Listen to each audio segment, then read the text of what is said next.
नमस्कार दोस्तों, मैं हूं मनीष और आप देख रहे हैं फिनसॉट प्रो, जहां अक्सर हम लोग फिनांस की बातों को डिस्कस करते हैं।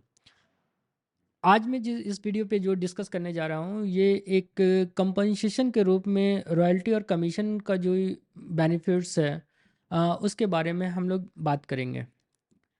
अक्सर देखा गया है कि कमीशन और रॉयल्टी को लोग एक जैसा मिक्सअप करके रखते हैं, कि एक जैसा लोग समझते हैं कि एक ही चीज़ है। पर कमीशन और royalty both are different things. For example के रूप में अगर ये समझे, तो कमीशन हमारा एक ऐसा चीज़ है जो किसी पर्सनल रिलेशनशिप के अगेंस्ट में हम लोग किसी को पे करते हैं। फॉर एग्ज़ाम्पल, अगर किसी को हम कुछ सामान बेचने के लिए देते हैं और उसमें से कुछ जो भी बेनिफिट होता है, उस बेनिफिट के बिहाफ में एक फ़िक्स अमाउंट वगैरह अगर हम किसी को देते हैं, तो वो हमारा कमीशन हो गया। लेकिन रॉयल्टी एक ऐसा चीज़ है जहाँ पे किसी का अगर ऑनरशिप, उसके प्रॉपर्टी पे ऑनरशिप ग्रांट किया हुआ है, एक रजिस्टर्ड है या लाइसेंसिंग है, तो उसके बिहाफ में जो उससे बेनिफिट्स होता है, तो वो रॉयल्टी हो जाता है। इसको इस तरीके से देखिए कि अगर किसी के पास में, कोई बुक राइटर के पास में कॉपीराइट लिया हुआ है किसी बुक के अगेंस्ट में, तो वो किसी पब्लिशर को बुक सेल करने के लिए जब देता है या बुक पब्लिश करने के लिए देता है, तो वो पब्लिशर जितना में भी चाहे वो उसे बेचे, तो उसके अगेंस्ट में एक फिक्स अमाउंट उस राइटर को दिया जाता है, क्योंकि उस राइटर के पास में एक कॉपीराइट है, उसका ऑनरशिप है। इसी तरीके से कोई अगर लैंड माइंस की बात करें, जहाँ पे मिनरल्स वगैरह निकलते हैं, अगर कोई ज़मींदार हो गया, अक्सर ये देखा गया कि गवर्नमेंट का ही ये होता है। तो अगर ये ज़मींदार या किसी गवर्नमेंट का अगर वो प्रॉपर्टी है और उस प्रॉपर्टी के अगेंस्ट में जो थर्ड पार्टी उससे परचेज या से जो भी बेनिफिट्स उठाते हैं, तो उसके बिहाफ में एक फ़िक्स अमाउंट उस ऑनरशिप, जो भी उसका ज़मींदार होगा या गवर्नमेंट होगा, उसको एक रॉयल्टी पे किया जाता है। तो रॉयल्टी हमारा अधिकांशतः प्रोप्राइटरशिप पे दिया जाता है, और ये एक रैकरिंग फॉर्म पे होता है। रैकरिंग फॉर्म दैट मीन्स हो गया कि जितना भी वो सेल करेगा, उसके बिहाफ में वो एक अमाउंट उसे बेनिफिट्स देगा, जो भी उसका ऑनर है। तो ये हमारा रॉयल्टी हो गया। इसको अगर बेहतर तरीके से एक एग्जाम्पल के रूप में समझे, तो इसको इस तरीके से हम लोग ट्रीट कर सकते हैं। सो फ्रेंड्स, मैं आपको एक एग्जांपल के थ्रू समझाने की कोशिश कर रहा हूँ कि कमीशन और रॉयल्टी किसे कहते हैं। तो स्क्रीन पे आप देख रहे हो कमीशन के बारे पे। सबसे पहले सपोज़ करो कि हमारे पास में एक कंप्यूटर है जिसका कीमत है 40,000, और मेरे को कोई इस कंप्यूटर को किसी एजेंट या सेल्समैन के थ्रू 60,000 में सेल करना है। तो मैं एजेंट को पहले ही बता दूंगा कि मैं आपको एक फ़िक्स अमाउंट 5,000 रुपीज़ सपोज करो कि मैं आपको कमीशन के रूप में दूंगा।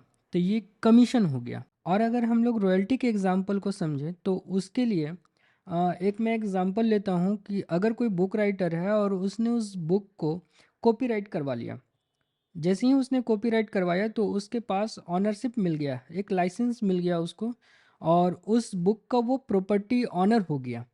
उसने उस बुक को पब्लिश करवाया एक पब्लिशर के थ्रू, 2,000 पीसेस प्रिंट करवाया, और उसे मार्केट में सेल किया 100 रुपीज़ पर बुक के अकॉर्डिंग।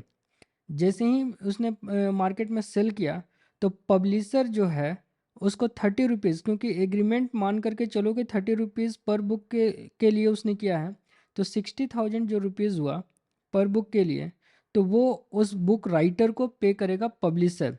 अब वो जितने दिनों के लिए वो करके रखा है, अगर 2,000 पीसेस से ज़्यादा के लिए अगर उसने करके रखा है, तो पर बुक के अकॉर्डिंग वो 30 रुपीज़ पर बुक वो ज़्यादा सेल करेगा। इसको एक दूसरे एग्जांपल के रूप में और देख लेते हैं। सपोज करो कि कोई लैंडलॉर्ड है, और उस लैंडलॉर्ड का एक माइंस है। तो माइंस वो एक एग्रीमेंट करवाया है कि मिनिमम उसको सालाना 5 लाख रुपीज़ रेंट पे करेगा। और इस अगर मिनिमम वो 5 लाख रुपीज़ रेंट पे कर रहा है, लेकिन वो अगर क्वांटिटी बेसिस पे बात करें, तो 100 रुपीज़ पर टन का जो भी उसका माइनिंग का जो मिनरल्स है, वो उसका पर टन 100 रुपीज़ अगर उस लेज़र को पे करना है। सपोज करो कोई कॉन्ट्रैक्टर है जो कि उसका लेजी बन गया, तो उसको 100 रुपीज़ पर टन पे करना है। लेकिन वो 4,000 ही अगर उसको जनरेट करता है, प्रोडक्शन करता है, तो उस केस में उसका टोटल अमाउंट बनता है 4 लाख रुपीज़।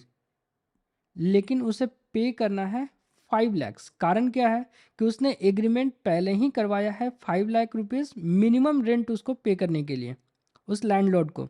तो अगर इसको दूसरे रूप में देखें तो यहाँ पे एक एग्रीमेंट जो है कि 5 लाख रुपीज़ उसको तो मिनिमम रेंट पे करना है, लेकिन साथ साथ 100 रुपीज़ पर टन भी पे करना है। तो उस केस में क्या होगा कि अगर वो 4,000 से ज़्यादा प्रोडक्शन करता है, 6,000 टन अगर वो प्रोडक्शन कर रहा है, तो 100 रुपीज़ के अकॉर्डिंग उसको 6 लाख रुपीज़ टोटल उसको पे करना होगा।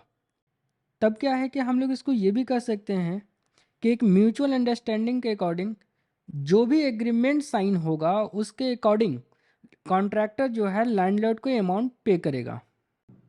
तो दोस्तों ये वीडियो आपको कैसा लगा हमारे इस वीडियो के कमेंट बॉक्स पर लिख सकते हैं, और हमारे इस चैनल को सब्सक्राइब करें और वीडियो को लाइक करें। Thank you.